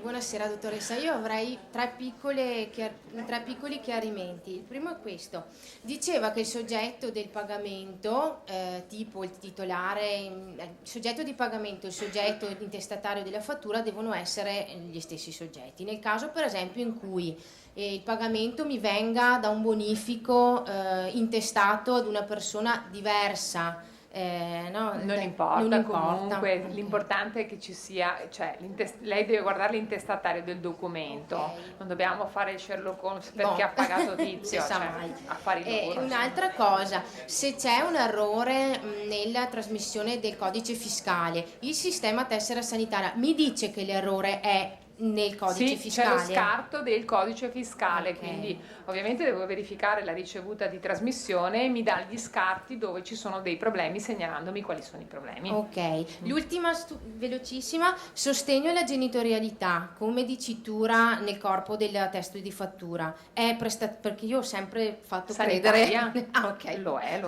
non è che l'ha fatto credere, lo è sanitaria. Io volevo chiedere se è uguale per le fatture fatte alle associazioni, come per la scuola. Sì. Perché poi l'associazione ha fatto la ricevuta ai genitori. Certo, quindi io non comunico niente su Nulla. quelle delle associazioni. Nulla.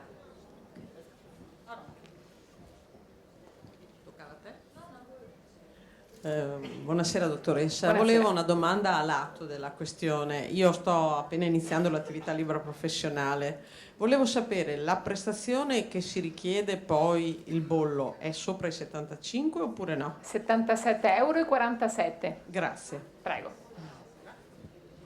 Salve, allora io seguo un bambino per sostegno psicologico e nel caso mi capitasse, che ne so, qualche incontro, di fare anche un aiuto per i compiti, perché ci sono problemi anche riguardo alla scuola. Ci registrano, quindi Sì. non posso dirle. No, ma nel senso tutte insieme posso mettere sostegno psicologico e Va intervento benissimo, psicoeducativo. sostegno psicologico. Ok, punto. E appunto sempre nel caso in cui mi capitasse di fare 4 colloqui col bambino, 1 con i genitori, e se dovessi fare una ricevuta cumulativa, quindi scrivo, come ha detto prima, consulenza Alla consulenza famiglia. psicologica alla famiglia, Perfetto, va bene? ok, Sì, sì. grazie.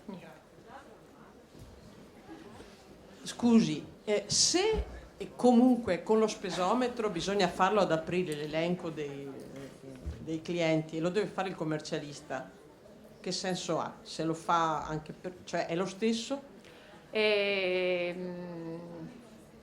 Non mi è esattamente chiara la domanda. Allora, se dobbiamo inviare l'elenco dei clienti con tutti i dati delle fatture, lo Sì. dobbiamo fare adesso per il TS e poi lo dobbiamo fare non con lo spesometro, ma lo deve fare il commercialista. Sì. Se è lo stesso, Non è sono 2 adempimenti diversi, quindi il problema è che la comunicazione, una va in un modo, l'altra va nell'altro, bisogna che il software che ha il commercialista non sono lo stesso software, sono 2 Sono comunicazioni diverse. il contenuto è lo stesso? Beh, in Italia almeno 2 o 3 cose la stessa roba bisogna farle, se no non siamo contenti. No, questo lato è più veloce. Eccoci qua. Io le volevo chiedere una conferma. Allora, sto vedendo una signora, la vedo tuttora, l'ho vista in corso d'anno, e quindi ovviamente dopo il 14 di novembre io le dovrò dire acconsente lei bla bla. No. No? Non deve acconsentire. No, nel senso, sì, vabbè, Lei mi non sono deve- espressa male. No, l'importante è Senti, che li mando? Non posso mandarli. Ti oppone? Effettivamente, vabbè. Comunque sia, lei metta caso che mi dica di no. Però poi se lei mi dovesse dire scusa, ma non lo voglio neanche per tutte le fatture che abbiamo fatto fino adesso, io le devo dire che non è pensaci tu. Esatto. Vai tu. Bravissima. Ok, grazie per la conferma. Ok, e io sto a fare mezza maratona. Vengo in forma, non sapevo che fosse tipo sport sto lavoro. Chi è? Volevo sapere se cambia qualcosa nella procedura per quelle prestazioni che hanno un rimborso. No, perché chi fa il rimborso, se è un fondo, un'assicurazione o via dicendo, comunica i dati del rimborso. Ok, quindi io comunque inserisco il totale pagato dalla famiglia e poi se ricevono dei rimborsi dal pubblico Sì. non è affar mio. No, assolutamente. Ok, grazie mille.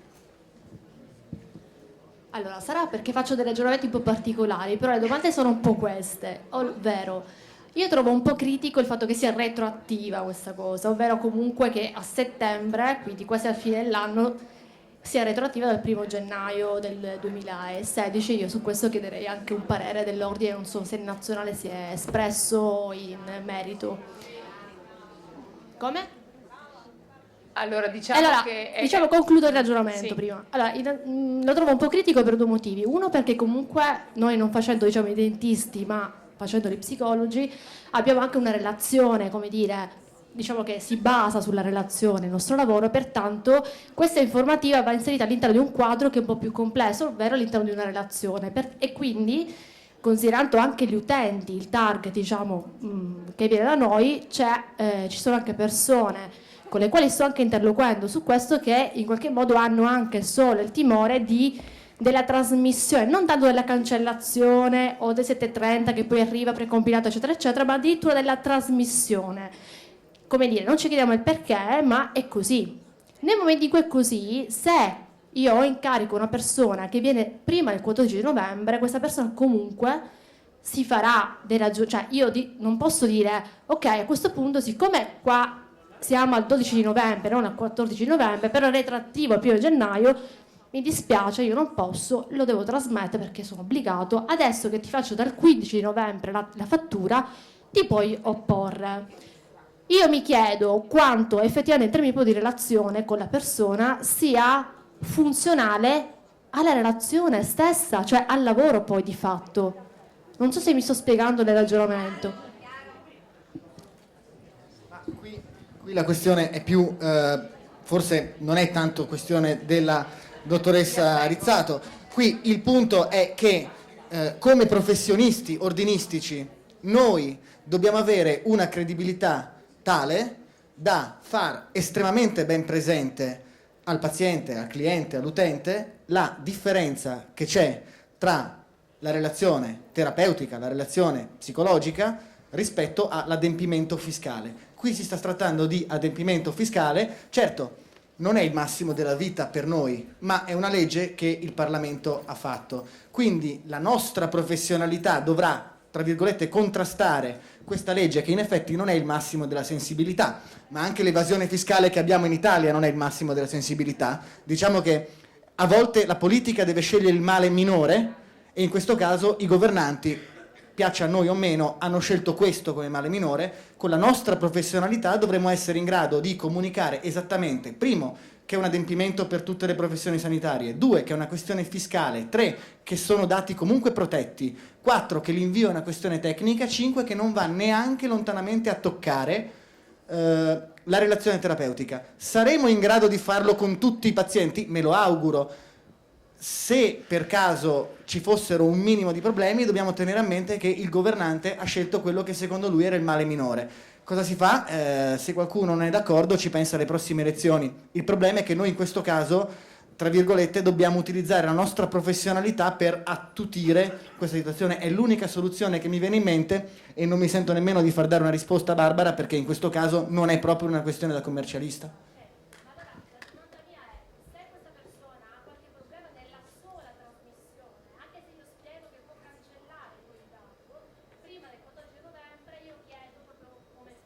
Secondo me una cosa interessante potrebbe essere fare uno sforzo di fantasia e magari cancellarli insieme.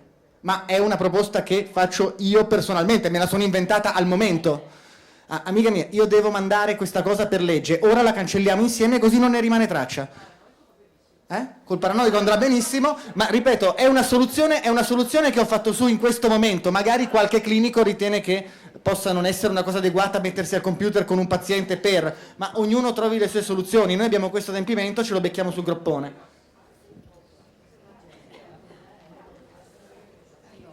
Quando io ho incominciato a lavorare, mi hanno insegnato proprio dall'ordine che era appena stato fondato, di scrivere, sempre per la privacy, una seduta, stop, di non scrivere cose, le tecniche particolari, tipo training autogeno superiore, training autogeno per il parto e tutte le altre cose. E io sono andata avanti scrivendo una seduta. Adesso se tutto è cambiato, voglio dire... O posso continuare a scrivere in una seduta? Ma il dato che viene comunicato non è specifico rispetto alla prestazione che è stata fatta? Io sono psicologo clinico. Una prestazione sanitaria. Sì. Cioè non è scritto se è consulenza, sostegno, training autogeno, psicoterapia. Il codice è unico ed è spesa sanitaria. Quindi... Spesa sanitaria. Sì. Io sono psicologo clinico. Va benissimo. Via di là non posso fare... Continui come ha sempre fatto, va bene. Ancora una. Più gradini. La dottoressa, dobbiamo darle il premio perché è il terzo evento a cui viene e partecipa in 2 settimane. Volevo chiedere se nell'anno prossimo ci si programma e si comunicano le spese durante l'anno. E un paziente all'inizio dice ok, le comunichi pure, però poi mi dice ci ripenso, guarda, mettiamo il timbro dell'opposizione perché ci ho ripensato e intanto noi le abbiamo già inviate. Le può andare a cancellare lui? Entro febbraio dell'anno dopo. Esatto, okay. Però deve farlo lui a quel punto lì, non potete più fare nulla. Ancora una domanda?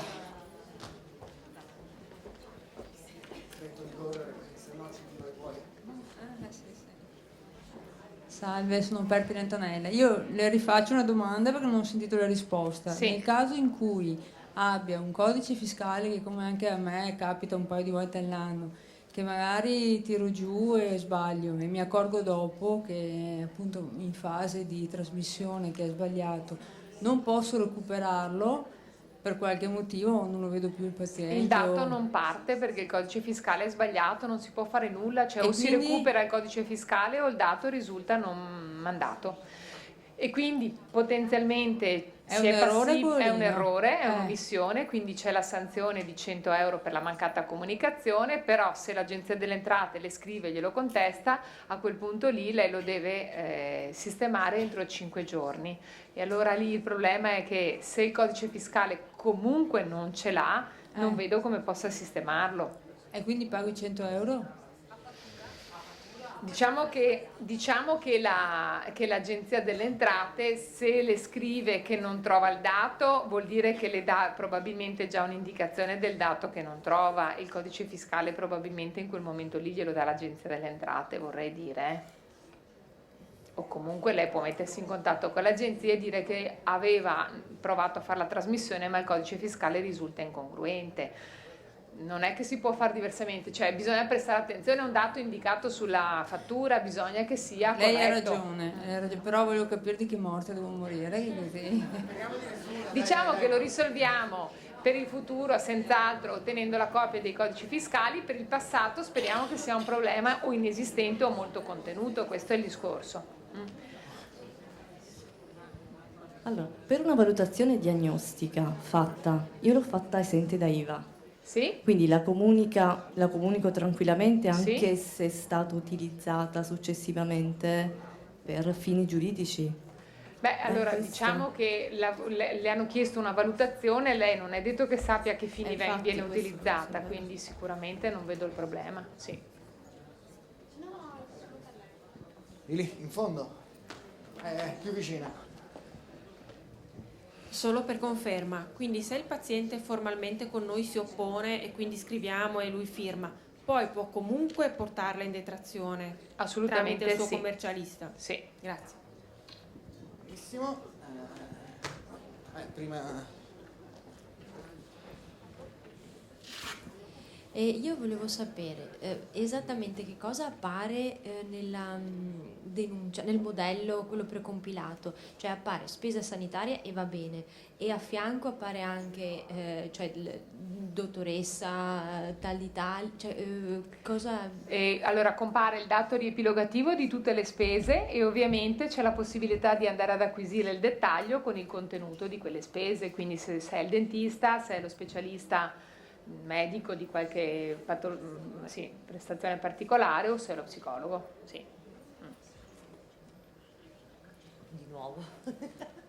Anch'io il bonus. Si sta giocando la seconda domanda Sì, anche lei. Sì. Allora, rispetto alle fatture, questa è una domanda a cui avevo risposto prima, ma ci trovavamo con una differente soluzione. Chi ha messo solo regime dei minimi, non soggetto a IVA, cioè la parte generica, non ha usato la dicitura specifica. Sì. Okay? E sicuramente la farà da oggi in avanti. Sì. Ma a ritroso Sì. il fatto che comunque ci sia una dicitura scritta che...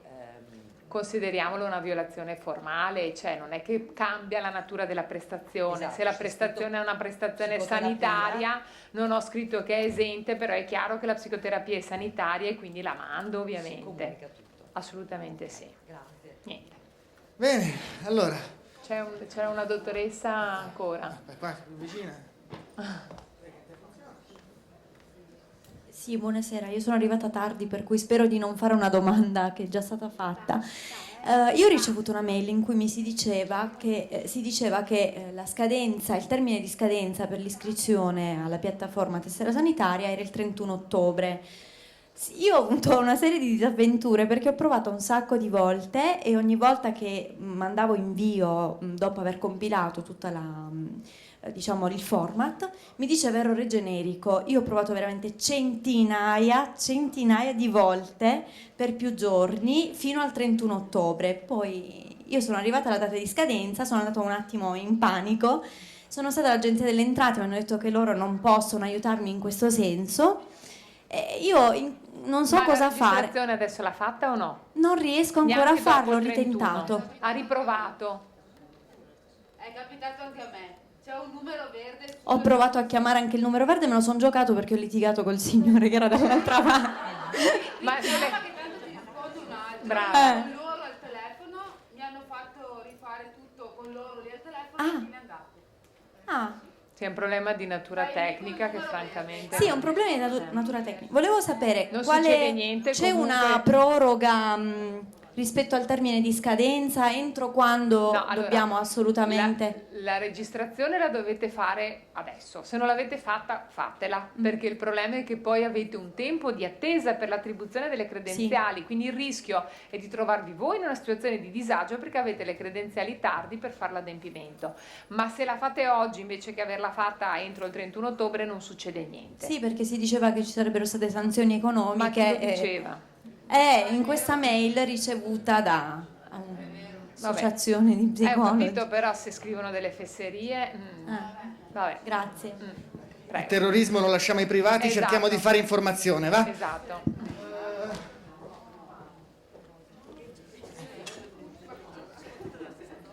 Poi ecco, sul terrorismo fatto da terzi non ci posso fare niente io. Buonasera. Arrivederci. Allora, grazie perché è stata molto Arrivederci. esaustiva, secondo me Grazie a lei. ha fatto una bella presentazione. Poi volevo chiedere una cosa successiva, non a tutte queste cose che abbiamo detto fino adesso. Una volta che noi abbiamo fatto la trasmissione e ci verrà data una ricevuta ovviamente di trasmissione, questa ricevuta per quanto tempo la dobbiamo conservare?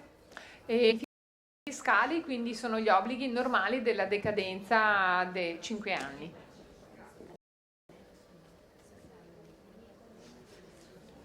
Andiamo a casa. Ce l'abbiamo fatta! Io vi chiedo di ringraziare la dottoressa Rizzato. Grazie a voi. È stata una maratona, ma ce l'abbiamo fatta. Gli adempimenti in questo paese non sono semplici. L'ordine, noi non facciamo le leggi, ma continueremo a cercare di rendere a tutti i colleghi quanto più semplice possibile adempiere e lavorare in Veneto. Grazie a tutti, alla prossima, siamo sempre a vostra disposizione. Buona serata!